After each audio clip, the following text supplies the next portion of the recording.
మీ పిల్లల డాక్టర్ కళ డబ్బు వల్ల ఆగిపోవద్దు. కేవలం 18 లక్షల నుంచి ఎంబీబీఎస్ విదేశాల్లో. అందరికి నమస్కారం. ప్రస్తుతం మనతో పాటు ఉన్నారు ప్రముఖ ఆధ్యాత్మికవేత్త జ్యోతిష పండితులు శేషగిరి రావు గారు. గురుగారితో మాట్లాడతాం. నమస్కారం గురుగారు. గురుగారు, ఆగస్టు మాసంలో ధనుసు రాశి వారికి ఎలా ఉంటుందంటారు? ఎలాంటి జాగ్రత్తలు తీసుకోవచ్చు అంటారు? ఆర్థిక పరంగా, ఆరోగ్య పరంగా ఎలా ఉంటుందంటారు వీరి గ్రహ గోచారం ఈ మాసంలో? ధనుర్రాశి వాళ్ళకి కూడా ప్రస్తుతం అర్ధాష్టమ శని అనేది నడుస్తూ ఉంది.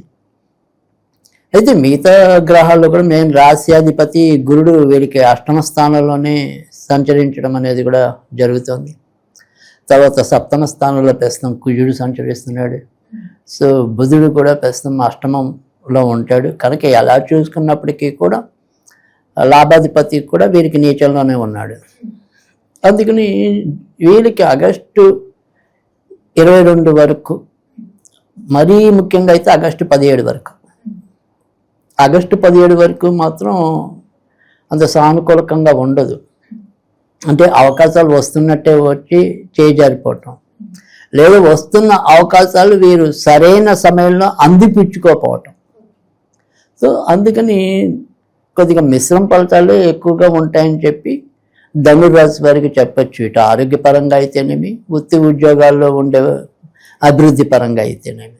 సో అలా ఉంది తప్ప మరీ ఆశించినంత ఆనందకరంగా అయితే లేదు. మరి విద్యార్థులకు ఎలా ఉంటుందంటారు ఈ మాసంలో? అయితే విద్యార్థులకు చూసుకున్నప్పటికీ కూడా ఏదైతే భాగ్యాధిపతి ఆయన రవి, ఆయన అష్టమంలోనే ప్రస్తుతం ఉన్నాడు. తర్వాత మన బుద్ధికి కారకుడు కూడా ప్రస్తుతం శత్రుస్థానంలోనే సప్తమంలో కుజుడు సంచరించడం అనేది ఉంది. సో అందుకని ఎలా చూసుకున్నప్పటికీ కూడా విద్యార్థులు బాగా శ్రమ పడితే తప్ప ఫలితాలు వచ్చే అవకాశాలు చాలా తక్కువ ఉన్నాయి. సో అలాగని తెలివితేటలు లేవా అంటే కనుక తెలివితేటలు ఉన్నా కానీ అవసరానికి తగిన పర్ఫార్మెన్స్ చేయలేకపోవటం అనేది, కన్ఫ్యూజ్ అవటం అవ్వచ్చు, ఉన్నట్టుండి భయానికి లోన్ అవటం అవ్వచ్చు.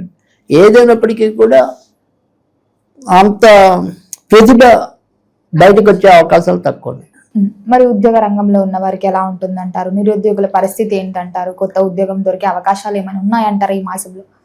రైట్. అయితే ఇటు ఉద్యోగకారకుడు కూడా వీళ్ళకి బుధుడై ఉండి ప్రస్తుతం అష్టమ స్థానంలోనే సంచరించడం అనేది జరుగుతుంది. తర్వాత భాగ్యాధిపతి కూడా అష్టమ స్థానంలోనే సంచరించడం అనేది ఉంది. సో ఆగస్టు 2వ వారం నుంచి క్రమేపీ మంచి ఫలితాలు వస్తాయి. ఆగస్టు 2వ వారం నుంచి. సో అక్కడి నుంచి ఇటు వృత్తి ఉద్యోగాల్లోనూ బాగుంటుంది, కొద్దిగా కుటుంబ వాతావరణం కూడా మెరుగుపడటం అనేది జరుగుతుంది. సో అది కొద్దిగా మంచి 2వ వారం నుంచి. మరి గురువు గారు, వీరికి ఈ మాసంలో ఎవరికైతే వివాహం జరగలేదో, వివాహ ప్రయత్నాలు చేస్తున్నారో వివాహ యోగం ఉందంటారా? ఖచ్చితంగా. అంటే ఇటు ప్రేమ పెళ్లి చేసుకునే వాళ్ళకి కూడా కొద్దిగా ఇప్పుడు ప్రస్తుతం ఏమన్నా ప్రేమకారకుడు పెళ్లి స్థానంలోనే సంచరించడం అనేది కుజుడు ఉంది.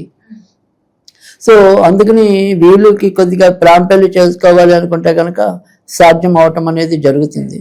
సరే, మామూలు సంప్రదాయ వివాహం అలాంటివి ఏమైనా చేసుకోవాలన్నప్పటికీ కూడా ఆగస్టు 22 నుంచి బుధుడు కూడా మారటం అనేది ఉంటుంది. ఈ బుధుడు కూడా రాజ్యస్థానంలో మనకి తిరగడం అనేది ఉంటుంది. అంటే రాబోయే ఏదైతే ఇప్పుడు ఆగస్టు కానీ సెప్టెంబర్ కానీ తర్వాత తులాలోకి వచ్చాడు ఈ 2-3 నెలలు కూడా ఈ పెళ్లికి సంబంధించిన ప్రయత్నాల్లో ఎవరున్నా కూడా ఖచ్చితంగా సఫలీకృతం కావటం అనేది జరుగుతుంది. సో వృత్తి ఉద్యోగాల్లో కూడా ఖచ్చితంగా ఆగస్టు 22 దాటిన తర్వాత నుంచి క్రమేపీ మంచి ఫలితాలు వస్తాయి. మరి కుటుంబ వాతావరణం ఎలా ఉంటుందంటారు? కుటుంబం పట్ల ఎలాంటి జాగ్రత్తలు తీసుకోవచ్చు? అదే ప్రస్తుతం అర్ధాష్టమ శని అనేది నడుస్తూ ఉండటం వల్ల అది కుటుంబ స్థానం అవటం చేత ఇంట్లో ఎప్పుడు ఏదో రకమైన అంటే గొడవలు అనే దానికన్నా కూడా మానసికంగా ఒత్తిడి ఎదుర్కోవాల్సిన సందర్భాలు. అంటే సపోజ్ ఎలా ఉంటుంది అంటే కనుక ఇప్పుడు మనకి ఖచ్చితంగా హాజరవ్వాల్సిన ఒక పెళ్ళి ఉంది అనుకుందాం. అదే టైంలో బాస్ కూడా మంచి అర్జెంట్ పని ఒకటి చెప్తాడు. ఇటు పెళ్ళికి వెళ్ళాలా, దీనికి వెళ్ళాలా, వెళ్తే మంచి అకేషన్ మిస్ అవుతాం, వెళ్ళకపోతే ఇక్కడ ఉద్యోగంలో మనకి బ్యాడ్ మార్క్. సో ఇలాంటి సిచ్యువేషన్స్ ఎక్కువ ఉంటాయి. గందరగోళ పరిస్థితులు, దేన్ని అటెంప్ట్ చేయాలి, దేన్ని వదిలేయాలి, అంతే తప్ప భార్యాభర్తల కలహాలు కానీ ఇంట్లో ఒకరికొకరికి పడకుండా ఉండడం కానీ అలాంటిది ఏం కాదు. అంటే ఈ సిచ్యువేషన్స్ అన్నీ దేన్ని ముందు చేయాలి, దేన్ని వెనక చేయాలి, ఒక రకమైన ఇబ్బందికరమైన పరిస్థితులు తరచూ ఏర్పడుతూ ఉంటాయి. సో బట్ మొత్తానికి ఏంటంటే అదృష్టవశాత్తు చివరిలోకి ఏదో ఒక న్యాయం అయితే జరుగుతుంది. మరీ సమస్యాత్మకంగా అయితే ఉండదు, కానీ సమస్య వస్తుందేమో అన్నంత భయం రేపుతూ ఉంటుంది. మరి గురుగారు ఎవరికైతే వివాహం జరిగి సంతానం లేకుండా బాధపడుతున్నారో సంతాన యోగం ఉందంటారా? సంతాన పరంగా మాత్రం కొద్దిగా చిక్కులు అయితే ఉన్నాయి. సో సంతానకారకుడు కుజుడై ఉండి సప్తమ స్థానం అనేది పిల్లలకి అంత అనుకూలం కాదు.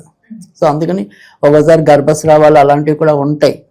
సో అందుకని కొత్తగా గర్భం దాల్చిన స్త్రీలు కూడా ఈ నెలలో జాగ్రత్తగానే ఎక్కువగా ఉండటం అనేది అవసరం. సరే, కొత్తగా సంతానం కావాలి అనుకునే వాళ్ళు అయితే కనుక ఇంకా ఒక నెల ఆగాల్సిన పరిస్థితి అయితే కనిపిస్తోంది.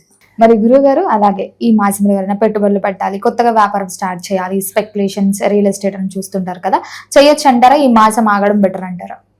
ఈ నెల అయితే వ్యాపారం మొదలెట్టచ్చు, కానీ ఎలాగో వ్యాపారం అన్నాక అదే నెల నుంచి ఎలాగో మనకి వెంటనే ఫలితం ఉండదు కాబట్టి సో ఖచ్చితంగా వీళ్ళకి తర్వాత నెల నుంచి ఇంకా మరింత మంచి ఫలితాలు ఉంటాయి కనుక ప్రారంభం చేసుకోవటం అయితే కనుక ఇప్పుడు చేసుకోవచ్చు. ఈ రాజకీయ రంగంలో వారికి, సినీ కళాకారులకు కూడా ఎలా ఉంటుందంటారు? మరి ఇది సినిమా రంగంలో వారికన్నా కూడా రాజకీయ రంగంలో వారికి అయితే కనుక ఆగస్టు 17వ తారీఖు తర్వాత నుంచి మంచి ఫలితాలు రావటం అనేది అయితే ఉంటాయి. సినిమా రంగం వారికి మాత్రం ఈ నెలలో అంతంత మాత్రంగానే ఫలితాలు రావటం లేదు. వీరికి మొదట ఎక్స్పెక్ట్ చేసిన పాత్ర ఏదైతే ఉంటుందో ఆ పాత్ర దక్కకుండా మరొక పాత్ర దక్కటం కానీ, సో ఆ స్త్రీ ఏమంటాం సినిమాలకు సంబంధించిన విషయాల్లో మాత్రం పరిపూర్ణమైన సంతృప్తి ఉండదు. అవకాశం వచ్చినా మొదట చెప్పే అవకాశం ఒకటి, అక్కడికి వెళ్ళాక వచ్చే అవకాశం ఒకటి వేరుగా ఉండొచ్చు, చేంజ్ అవ్వచ్చు. అంటే దానివల్ల మనకు అంత సంతృప్తి ఉండకపోవచ్చు. సో అందుకని సినీ కళారంగంలో ఉన్న వారికి ఒక మోస్తరుగానే మంచి జరగటం అనేది ఉంటుంది, కానీ రాజకీయ రంగంలో ఉన్న వాళ్ళకి ఆగస్టు 2వ వారం తర్వాత నుంచి మంచి ఫలితాలు ఉంటాయి. మరి గురుగారు ఎవరైనా దూర ప్రయాణాలు చేయాలన్నా విదేశీ యోగం ఉందంటారా? ఈ వీరికి దూర ప్రయాణాలు చేయాలనుకుంటే కనుక సాధ్యం అవుతుంది, తప్పకుండా వెళ్ళడానికి కూడా సానుకూలంగానే ఉండటం అనేది ఉంది. తర్వాత ఇక్కడి నుంచి మనం ఏదైనా ఏమంటాం ఎగుమతి దిగుమతులు, ఎక్స్పోర్ట్ అండ్ ఇంపోర్ట్, అలాంటి వాటికి సంబంధించిన వ్యాపారాలు చేయాలన్నా కూడా, అంటే విదేశాలను బేస్ చేసుకుని మనం ఏదైనా సరే వ్యాపారాలు చేయాలన్నా కూడా సాధ్యమవుతుంది. మరి గురుగారు ఆర్థిక పరంగా, ఆరోగ్య పరంగా కూడా ఎలా ఉంటుందంటారు ఈ మాసంలో? ఆరోగ్యం అనేది మరీ ప్రాణాంతకంగా అయితే ఉండదు, కానీ బట్ మధ్య మధ్యలో కొద్దిగా అష్టమ స్థానంలోనే రాశికి అధిపతి గురుడు సంచరిస్తున్నాడు కాబట్టి కొంతవరకు జాగ్రత్త తీసుకోవాలి. అయితే గురుడు ఎప్పుడు కూడా జలరాశిలో సంచరించినప్పుడు ఏంటంటే ఎవరికైతే మందు కొట్టే అలవాటు ఉంటుందో వాళ్ళు మాత్రం మరింత జాగ్రత్తగా ఉండటం అనేది అవసరం. సో వాళ్ళ నియంత్రణ తప్పి అనారోగ్యం రావటం అనేది ఉంటుంది తప్ప మిగతా వాళ్ళకి అంత ఇబ్బంది ఉండదు, తొందరగానే కోలుకోవటం అనేది అయితే ఉంటుంది. మరి గృహయోగం, వాహన యోగం కూడా ఉందంటారా? సో గృహాలకు సంబంధించిన విషయాల్లో మంచి జరగడానికి అయితే ఉంటుంది. ఏదైనా సరే కొత్తగా ఇల్లు కట్టుకోవాలన్నా లేదా ఉన్న స్థలాలు కానీ భూములు కానీ అమ్మాలన్నా సాధ్యమవుతుంది. మరి గురుగారు ఓవరాల్ గా మొత్తం మీద అనలైజ్ చేస్తే ప్రథమార్థం బాగుంటుందంటారా, ద్వితీయార్థం అమావాస్య తర్వాత బాగుంటుంది? సో ఖచ్చితంగా 2వ వారం నుంచే ఎక్కువ మంచి ఫలితాలు ఉంటాయి. ముఖ్యంగా మనం మొదటి నుంచి చెప్తున్న ఆగస్టు 17 తర్వాత ఇంకా మంచి ఫలితాలు ఎక్కువ అని. సో అందుకని ఖచ్చితంగా 2వ వారం నుంచి అయితే కనుక మరింత మంచి అవకాశాలు పొందడానికి, పేరు ప్రఖ్యాతులు పెరగడానికి అవకాశాలు ఎక్కువ ఉంటాయి. మరి గురుగారు ఈ మాసం అంతా ఇంకా ధనుసు రాశి వారికి ఇంకా బాగుండాలంటే ఏ దైవ నామస్మరణ చేయొచ్చు అంటారు? అయితే ఈ నెలంతా కూడా ఎక్కువగా విజయలక్ష్మిని పూజించడం వల్ల అన్ని విషయాల్లో కూడా ఎక్కువగా విజయం లభించడం అనేది ఉంటుంది. చాలా ఎక్కువ మంచి ఫలితాలు పొందడానికి కూడా అవకాశం ఎక్కువ ఉంటుంది. గురుగారు మొత్తం మీద ఆగస్టు మాసంలో ధనుసు రాశి వారికి ఎలా ఉంది, ఎలాంటి జాగ్రత్తలు తీసుకోవాలి, ఏ దైవ నామస్మరణ చేయాలో తెలియజేసినందుకు ధన్యవాదాలండి.